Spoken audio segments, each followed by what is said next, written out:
मोतीबिंदू नक्की आहे की नाही हे आता आपल्याला कुठल्या टेस्टनं कळू शकतं का? तर आम्ही जनरली मोतीबिंदूचं निदान जे आहे ते 3-4 पद्धतीनं करतो. कॉमन जी टेस्ट आहे ती म्हणजे स्लिट लॅम्पवर एक्झामिनेशन. स्लिट लॅम्प नावाचं आमच्याकडे मशीन असतं ज्याच्यात आम्ही लाईट टाकून हे बघतो की लेन्सची ट्रान्सपरन्सी किती आहे.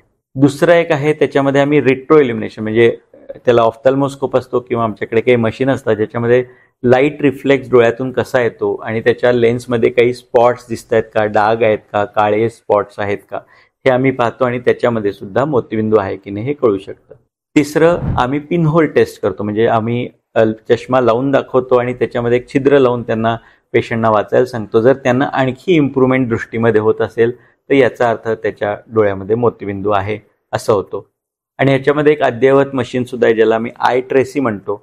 याच्यामध्ये मोतीबिंदूची जी ट्रान्सपरन्सी आहे ती हे मशीन चेक करतं आणि त्याच्यामध्ये तो ग्रेडेशन दाखवतो की 0 to 10 मध्ये कुठल्या ग्रेडमध्ये याची ट्रान्सपरन्सी आहे. ते सुद्धा तुम्ही आता या स्क्रीनवर पाहत असाल.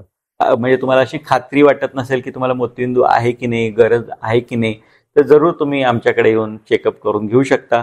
आपण या वेगवेगळ्या टेस्टमध्ये बघून तुम्हाला सांगू शकतो की तुम्हाला कितपत मोतीबिंदू करण्याची गरज आहे. सगळ्यात महत्त्वाचं लक्षात ठेवा, मोतीबिंदू ही एजिंग प्रोसेस आहे. हा डोळ्याचा आजार असा म्हणता येणार नाही आणि ती कंटिन्युअस प्रोसेस आहे. त्यामुळे बऱ्याच रुग्णांना असं सांगितलेलं असतं की तुम्हाला आता मोतीबिंदू चालू झाला आहे आणि बऱ्याचदा ही स्थिती बरेच महिने किंवा वर्ष सुद्धा अशीच राहू शकते. अशावेळी मोतीबिंदूचा निर्णय ही तुमच्या गरजा आणि तुम्हाला किती सुधारणा याच्यातून होणार आहे याच्यावर बघून डॉक्टर ठरवत असतात. त्यामुळे तुम्हाला कुठलीही शंका असेल तर जरूर तुम्ही आम्हाला भेट देऊ शकता आणि आपल्याला हे पाहता येईल की तुमची मोतीबिंदूची स्थिती कुठल्या प्रकारची आहे आणि तुम्हाला ऑपरेशनची किती गरज आहे. धन्यवाद.